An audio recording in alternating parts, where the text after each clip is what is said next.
بسم اللہ الرحمن الرحیم۔ Paragraph number 15۔ اقبال رحمۃ اللہ علیہ کی انفرادیت یہ ہے کہ وہ ایک باعمل شاعر تھے۔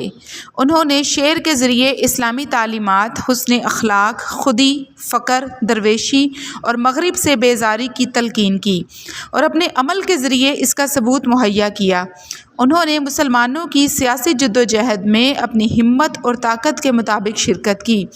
گول میز کانفرنس میں شرکت کے لیے یورپ کا سفر کیا، اسلامی کانفرنس میں شرکت کے لیے فلسطین گئے، نیز اسلامی افکار اور فلسفہ کی اشاعت کے لیے ہندوستان کے مختلف علاقوں دہلی، حیدرآباد، دکن، مدراس اور بنگلور وغیرہ کے دورے کیے۔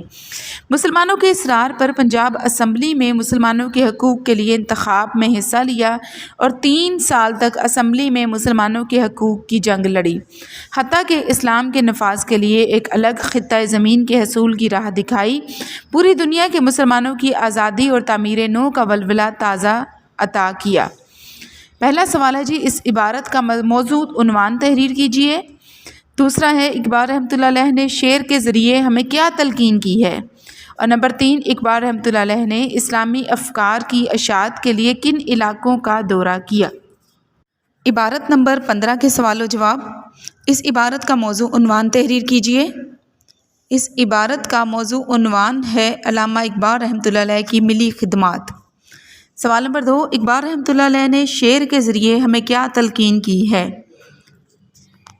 علامہ اقبال رحمۃ اللہ علیہ نے اپنی شاعری کے ذریعے ہمیں اسلامی تعلیمات، اعلیٰ اخلاق، خودی، درویشی و فقر کی تلقین کی اور مغرب سے بیزاری کا سبق دیا۔ سوال نمبر 3، علامہ اقبال رحمۃ اللہ علیہ نے اسلامی افکار کی اشاعت کے لیے کن علاقوں کا دورہ کیا؟ علامہ اقبال رحمۃ اللہ علیہ نے اسلامی افکار کی اشاعت کے لیے ہندوستان کے مختلف علاقوں مثلاً دہلی، حیدرآباد، دکن، مدراس اور بنگلور وغیرہ کا دورہ کیا۔ سوال نمبر 4، قیام پاکستان کے سلسلے میں علامہ اقبال رحمۃ اللہ علیہ نے کیا کام کیا؟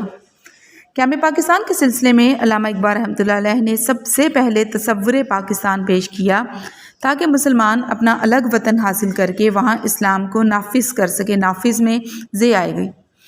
علامہ اقبال رحمۃ اللہ علیہ نے عالم اسلام کو کیا پیغام دیا؟ علامہ اقبال رحمۃ اللہ علیہ نے عالم اسلام کو آزادی، تعمیر نو اور اتحاد و یکجہتی کا پیغام دیا۔